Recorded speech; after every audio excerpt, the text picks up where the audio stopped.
capítulo 1, vamos a leer los versículos 12, 13 y 14. Filipenses 1, versículos 12, 13 y 14.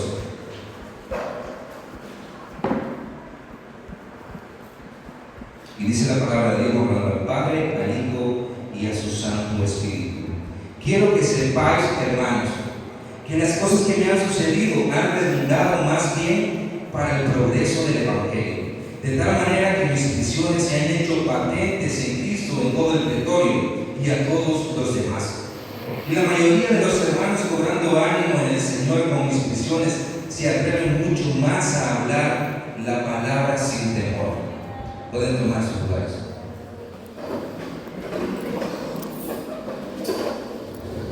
Bendiciones. Espero que desde ahí donde están no miren hacia el chopeando ahí atrás, ¿verdad? Pero realmente a veces cosas pequeñas nos hacen llorar y ponen en duda nuestra fe. Y si quisiéramos tener ese serruchito para cortar la cruz, ¿verdad? Que el Señor dice que si queríamos ir en pos de Él, debemos de tomar la cruz, negarnos a nosotros mismos y honrar y glorificarle. Hermano, un predicador decía que Dios no necesita que nosotros le alabemos. ¿Qué les digo? Si no existiera ni un solo ser humano en la tierra, entonces los árboles, las flores, las plantas, los mares, los océanos, todo alabaría al Señor.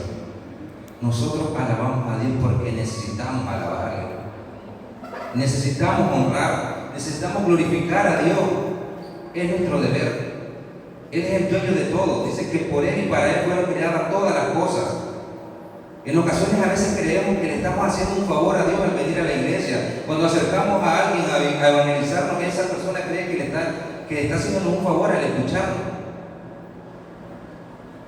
Escuchar la palabra de Dios es un privilegio, es un regalo, es un don de Dios. Y creo que hay que aprovecharlo al máximo mientras tenemos vida. El mensaje de hoy se trata un poco sobre recobrar el ánimo. El tema es: siempre recobramos el ánimo. Siempre pasamos dificultades, siempre pasamos cosas difíciles que nos hacen sufrir, pero siempre encontramos dónde recobrar el ánimo. El apóstol Pablo, bien conocido porque antes perseguía a la iglesia, incluso era capaz de irlo a buscar a otros países o a otros lugares, ¿verdad?, por perseguir a la iglesia y matarlo. Este hombre se encontró camino a Damasco con Jesús.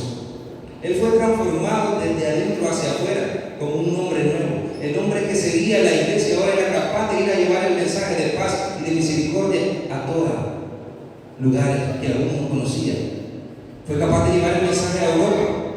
Gracias a eso hoy podemos tener la palabra de Dios en este lugar, porque de ahí comenzó a expandirse el evangelio a todas las naciones. Pero el apóstol Pablo no vivía tranquilamente, no vivía feliz. La carta que él escribe a los Efesios es una carta donde él hace notar el amor genuino que tenía esta iglesia. La iglesia de los Filipenses era una iglesia llena de amor, llena de bondad, que se preocupaba por sus hermanos, que tenía en cuenta siempre la necesidad de todos ellos como iglesia. Qué maravilloso, hermano, que podamos compartir nosotros en este lugar. Qué maravilloso que podamos saber las necesidades que estamos pasando para ayudarnos los unos a los otros, para poder sobrellevar esas cargas. Y es que en la comunión que tenemos con nuestros hermanos no es solo para vernos la cara, es para apoyarnos los unos a los otros, es para entender la necesidad del otro. A veces, hermanos, no quiero venir a la iglesia, no tengo ganas de venir, y me pregunto: ¿para qué me voy a congregar si yo ya sé que Dios existe? Si yo ya sé que Dios es real, desde aquí de mi casa puedo adorarle, desde mi casa puedo exaltarlo, aquí puedo leer la palabra de Dios. Pero el Señor dice que yo debo tener comunión con los que han creído en Él. Y cuando yo tengo comunión, también entiendo que las personas que están a la par mía tienen una necesidad, y que si yo puedo hacer algo por ellos, voy a hacerlo. De eso se trata el evangelio, de pensar los unos por los otros, de preocuparnos los unos por los otros. Y esta iglesia de Filipo estaba preocupada porque hace mucho no sabían de Pablo. Pablo llegó a Filipo en su segundo viaje misionero. Él había tenido la visión que encontramos en el capítulo de Hechos, el capítulo 16 de Hechos, encontramos cómo él tuvo la visión del varón nazareno. Él se dio cuenta más tarde que no era un varón, era una mujer, ¿verdad? Al que vio su visión. La primera mujer que conoció a Cristo en Europa, en un lugar llamado Filipo. Y el primer lugar donde se constituyó una iglesia que adoraba a Cristo y que adoraba a Cristo en Europa. Pablo tenía las intenciones de seguir predicando su evangelio en Asia, como lo había hecho en su primer viaje misionero. Pero no era el plan de Dios. El Espíritu dice que le impidió a Pablo poder ir a la región de Galacia y terminó llegando a Europa. Aquí notamos, hermanos, que a veces la voluntad de nosotros no es la voluntad de Dios. Por mucho que seamos cristianos, a veces no actuamos correctamente, a veces no queremos hacer directamente lo que Dios hace, pero queremos disfrazar nuestra voluntad con la voluntad de Dios y decimos, estamos haciendo la voluntad de Dios. Pero Pablo entendió que debía detenerse y que debería esperar el momento apropiado para poder emprender su segundo viaje misionero. Hermanos, nosotros los cristianos debemos de tener paciencia, debemos entender que las cosas no suceden cuando nosotros queremos. Nuestras peticiones, nuestras oraciones, nuestros ruegos no van a llegar a nuestras vidas cuando nosotros queremos. Van a llegar cuando más lo necesitamos. Si yo le pido algo a Dios, hermano, no crea que tiene que recibirlo mañana. Porque quizás usted lo va a necesitar más dentro de un año. No nos desesperemos. Es la paciencia lo que caracteriza la fe de un cristiano. Porque nosotros no estamos ansiosos, estamos creyendo confiadamente que Dios es todopoderoso y Él es capaz de hacer las cosas en el tiempo correcto. Puede ser que en ese momento estemos sufriendo aflicciones, angustia, dolor, desesperación. Pero Dios dice, en este momento tú vas a aprender. En este momento tú vas a sacar lo mejor de ese dolor o de esa angustia. A mí me emociona ver aquí a estos hermanos, ¿verdad? Al hermano Hilberto, a nuestra hermana Mariana. Yo creo que ellos tienen la capacidad de decir, no estén cortando su grupo. Porque yo creo que a esta persona le tengo dificultad aquí. Y seguir adorando a Dios con toda su fuerza. A mí me da vergüenza a veces. Que no siendo tan viejo, ya soy viejo, pero no siendo tan viejo, a veces sí quiero venir. Y allí es donde recobramos el ánimo. Cuando miramos personas como esta. Y de eso se trata el mensaje. Estas personas estaban preocupadas por Pablo, no sabían qué había sucedido con él, no sabían dónde estaba. Este hombre que se dispuso a llevar el evangelio de paz y misericordia allá a Filipo, donde una mujer recibió a Cristo primeramente, también fue encarcelado Pablo en ese lugar. Incluso el carcelero y su familia recibieron a Cristo por las palabras que él predicaba, aún estando en prisión. Nosotros los cristianos crecemos y avanzamos en el evangelio, no viviendo felices, no viviendo contentos, no viviendo emocionados en el placer y el deleite de la carne. Vivimos creciendo en las dificultades, en las aflicciones, porque allí es donde somos fuertes. Cuando más débiles somos, es cuando más se fortalece Cristo en nuestras vidas. Es la preocupación genuina de un hermano por el otro, el saber qué pasa con su hermano, el saber dónde está mi hermano. ¿Dónde está el que me predicó hace muchos años? ¿Qué ha sucedido con él? Recordemos que es la comunión de cristianos que tenemos. Es la preocupación legítima de Cristo por la iglesia y los hermanos por su otro hermano. Eso es lo que caracteriza a los cristianos. El hermano Gil decía, ¿verdad? Que siempre que alguien pasa, yo estoy hablando por usted, ¿no? Yo estoy hablando por usted.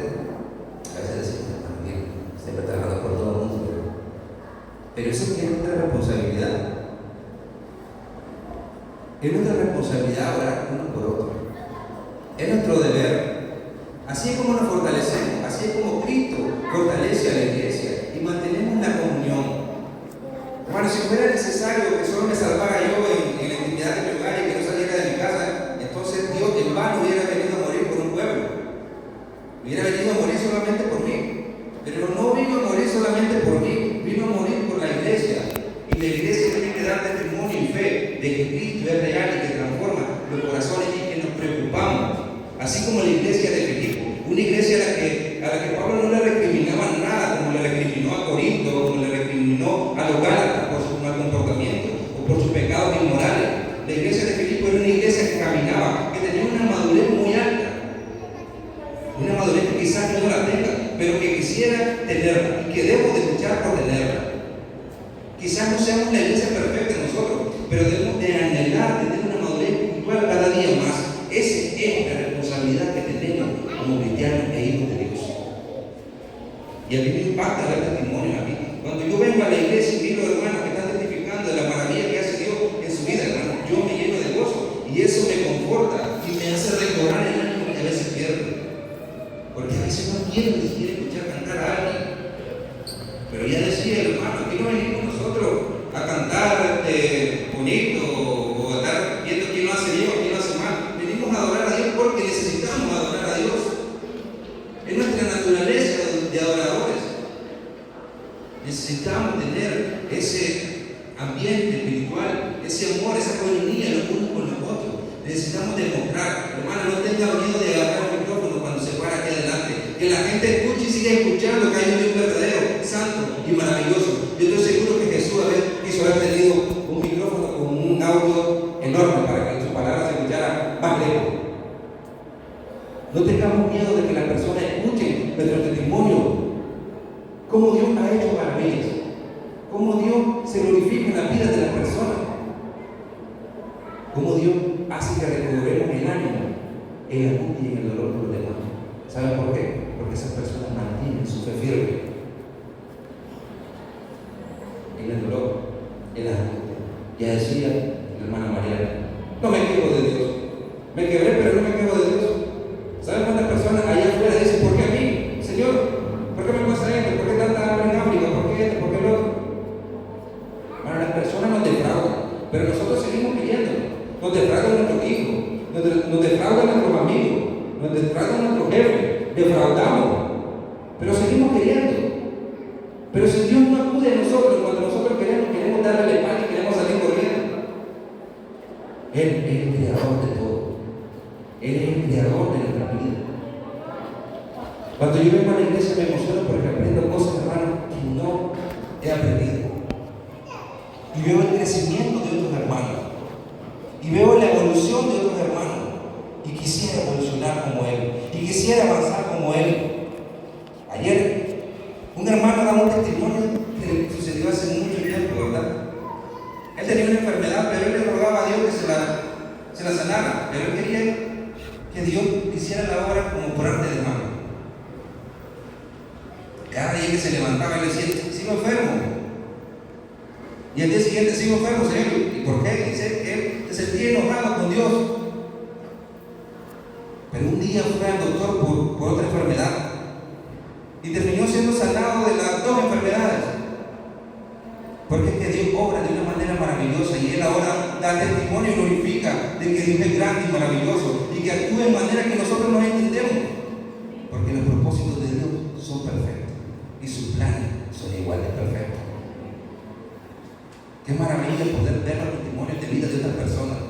Porque hermanos, a veces nosotros no pasamos esas cosas, pero sí aprendemos de esas cosas y recobramos el ánimo.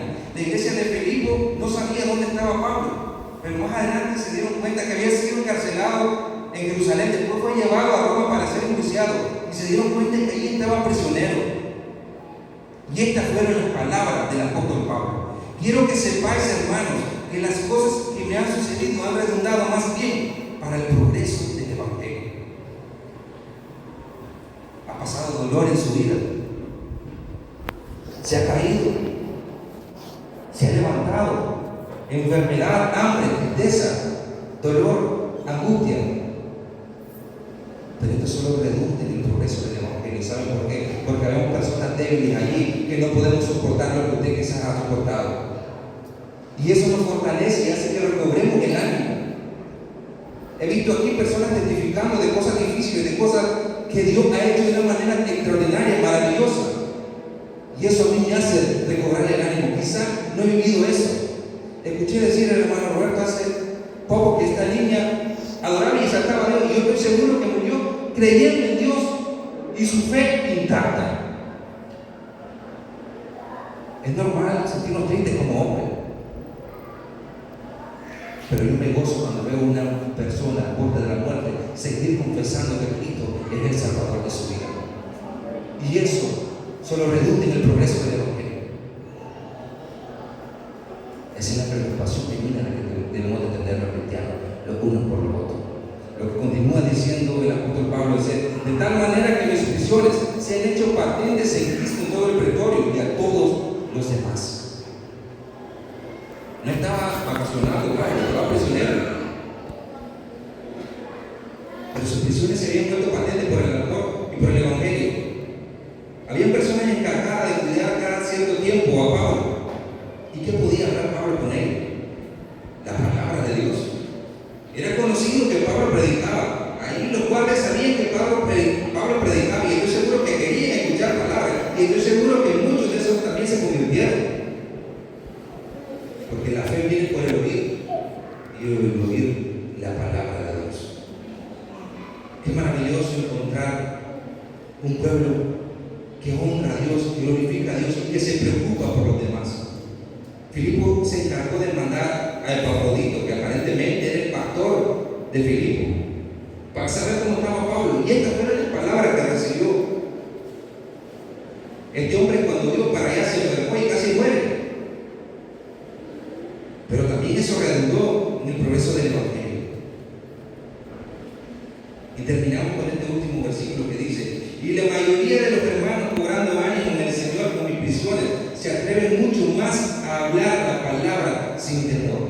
Pablo y los que predicaban en aquel entonces estaban siendo perseguidos para ser matados, para ser quemados, para ser avergonzados, golpeados, maltratados, crucificados. Pero las prisiones y el hecho de que Pablo en prisión seguía predicando la buena nueva de salvación, lo hacía predicar y evangelizar con fe y con alegría y sin temor. Cuando miremos a alguien enfermo que mantiene su fe firme, que confiesa a Dios como su Salvador, hermanos, solamente recobremos ánimo y sigamos predicando el Evangelio y sigamos reuniéndonos y preocupándonos los unos por los otros, ayudando en todo lo posible, amando a Dios por sobre todas las cosas, porque si amo a Dios, entonces amo a mi hermana que tengo de frente. Y su sufrimiento solo me hará a mí entender que yo debo de vencer esas dificultades para seguir creciendo. Esta era una iglesia que se preocupaba por el que le predicó el Evangelio, por el que le quiso reconocer que solo en Cristo había salvación y vida eterna. Ellos recogieron una ofrenda y se la llevaron para que Él se hiciera cargo de todas sus necesidades con ella. Y este hombre lo que le regresó fue una palabra viva y verdadera que le quiso seguir predicando con más gozo, con más alegría y con más ímpetu el Evangelio y la buena nueva de salvación. Cómo no emocionarme al leer la Escritura y ver a estos hombres transformados por Dios y que predican de la gracia de Dios aún en medio o al borde de la muerte. Pablo estaba ahí y decía: Señor, yo espero en todas mis oraciones que tú sigas perfeccionando la obra que ya iniciaste en los filipenses. Quisiera estar con ellos, es mi deseo estar con ellos, pero si muero, para mí es morir de ganancia. Ya decía el hermano, todos somos de la muerte, pero morir con Cristo equivale a vida eterna. Así que sigamos adelante, amándonos los unos a los otros, preocupándonos los unos por los otros y recobrando fuerza aún en medio de las dificultades que vemos en nuestro hermano, que a veces nosotros no la sufrimos, pero recobramos ánimo al ver la fe firme que se mantiene en la vida de estas personas. Que la gracia y la misericordia de Dios siempre esté con nosotros. Dios le bendiga.